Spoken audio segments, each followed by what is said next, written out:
A $50,000 car can be stopped by a $1 chip.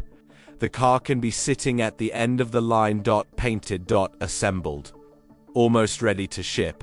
But if that tiny chip is missing, the car does not move. Not because of the engine, not because of the battery, not because of the software, and not because of an AI chip. Because a cheap old semiconductor is sitting in the one place the system cannot bypass. That is the strange part. The problem is not the price of the chip. The problem is where it sits. Because once a cheap chip is built into the system, replacing it can become far more expensive than the chip itself. So if the chip is old, cheap, and simple, why can it stop a modern factory? To understand that, start with the car. A modern car is not one machine.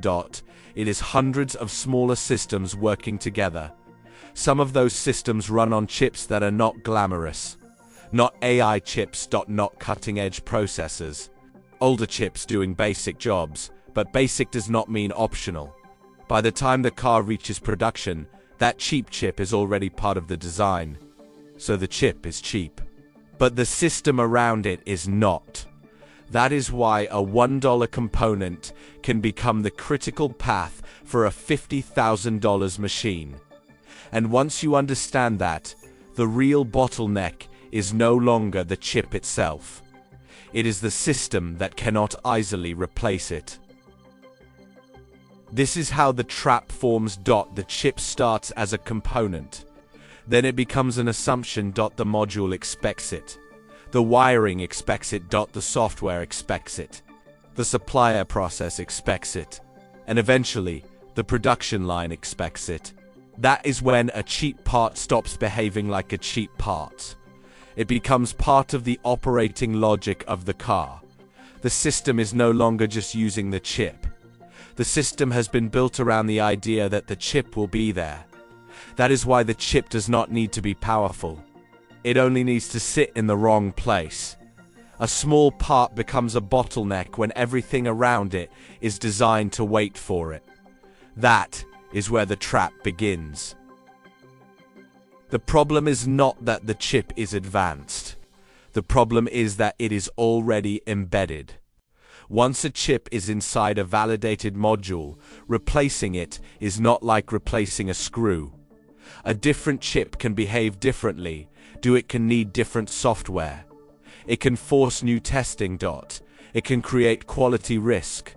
So the $1 chip is not dangerous because of its price.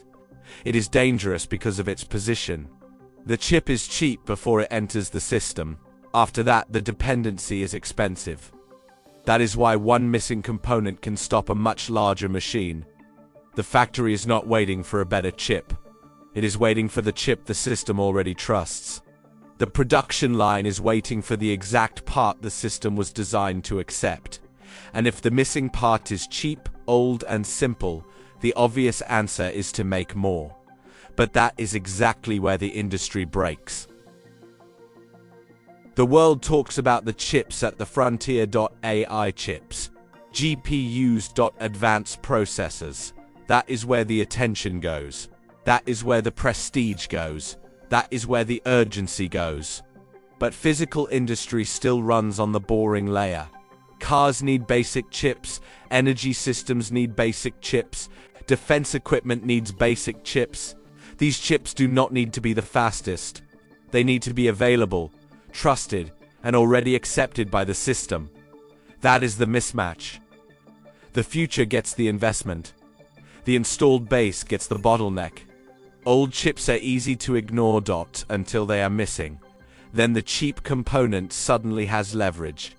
The cheapest part becomes the part with control. Because the expensive system cannot move without it. The shortage is only the visible part. The real bottleneck is incentive, validation, replacement speed. The world did not forget how to make old chips. It forgot how dependent it still was on them. And once that dependency is inside millions of machines, the bottleneck is no longer small. It becomes infrastructure. This is the real lesson. Old chips are not obsolete if the system still cannot run without them. They may not be the fastest. They may not be the most profitable. They may not be the chips that dominate headlines. But if millions of machines are built around them, they are no longer just old components. They are active constraints inside modern industry. The machine does not wait for the most impressive component. It waits for the least replaceable one. That is why the most powerful chip is not the most advanced one. It is the one the system cannot replace. Power does not always hide in complexity. Sometimes it hides in the slowest thing to substitute. A $50,000 car is only valuable if the production system can complete it. And sometimes the thing stopping that system is not the most advanced component. It is the one nobody planned to replace.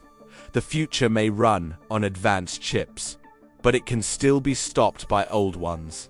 Because sometimes the future is not blocked by what is too advanced. It is blocked by what everyone assumed would always be there. Power concentrates where replacement is slowest. And this is the industry code.